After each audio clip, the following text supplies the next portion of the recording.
శ్రీ మోక్షేశ్వర స్వామి దేవాలయం పెద్ద ఉప్పరపల్లి. ఈ గ్రామం సోమల నుండి 15 కిలోమీటర్ల దూరంలో ఉంది. ఈ ఆలయం పెద్ద ఉప్పరపల్లికి తూర్పున గార్గేయ నది తూర్పు తీరములో పశ్చిమాభిముఖముగా ఉంది.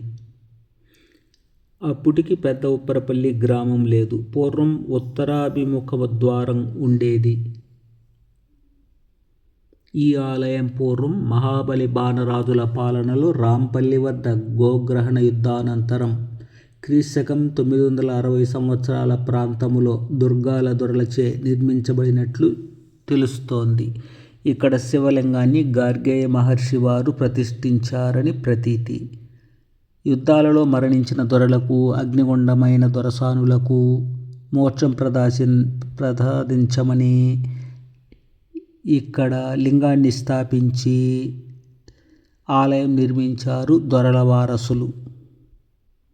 యుద్ధాల్లో శవాలు లభించకపోయినా శరీర భాగాలు లేదా నెత్తురు మట్టి దొరికినా తెచ్చి ఈశ్వరుని ముందు పూజించిన తరువాత నదిలో కలిపి మోక్షం ప్రసాదించమని కోరేవారు. కారణంగా ఈశ్వరునకు మోక్షేశ్వరుడను పేరు వచ్చినది. సమాధి క్రియలే కాకుండా దహన క్రియలు జరిపేవారు కూడా తమ వారి చితాభస్మములను స్వామివారికి ఎదురుగా గార్గేయ నదిలో కలిపి గయా కాశీ క్షేత్రముల ఫలమును పొందేవారు. దేశంలో మోక్షేశ్వర స్వామి ఆలయాలు అరుదుగా ఉంటాయి. ఈ ఆలయంలో భారీ పరిమాణములో శివలింగం ఉంది. ఆలయం చాలాసార్లు పునరుద్ధరణ చేయబడినది.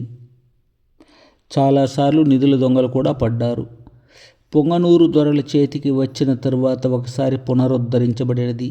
1620వ సంవత్సరంలో వెంకటాద్రి నాయుడును పాలెగారు మరమ్మతులు చేసినట్లు తెలుస్తున్నది.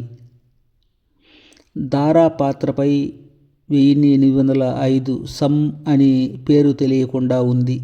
2016 సంవత్సరంలో సర్వాంగ సుందరంగా జీర్ణోద్ధారం చేయబడింది ఈ ఆలయం. గార్గేయ నదిలోనికి స్నానఘట్టం ఉంది. నిధుల దొంగలు తోసిన రాతి దీపస్తంభం తిరిగి స్థాపించబడలేదు. బలిపీఠము స్థాపించబడలేదు. ఆవరణలో ఈశాన్యంలో నవగ్రహ దేవతలు, నైరుతిలో నాగదేవతలు ఉన్నారు. ఉత్తరాన చండీశ్వరుడు, అక్కడే 5 అడుగుల ఎత్తైన 2 అడుగుల వెడల్పు గల బండకు 35 వరుసల శిలాశాసనం ఉంది. శాసనాన్ని పరిష్కరిస్తే ఇంకా చాలా విషయాలు తెలుస్తాయి. అయితే ఈ శాసనం ప్రకారం పొంగనూరు జమీందారులు ఈ ఆలయానికి రెడ్డివారిపల్లి, ముదిరెడ్డిపల్లి, ఆవులపల్లి గ్రామాల్లో దేవమాన్యం భూములు ఇచ్చినట్లు, ఆలయంలో నిత్య పూజలు, వార మాస పక్ష పూజలు జరపవలని ఆదేశించినట్లు తెలుస్తున్నది.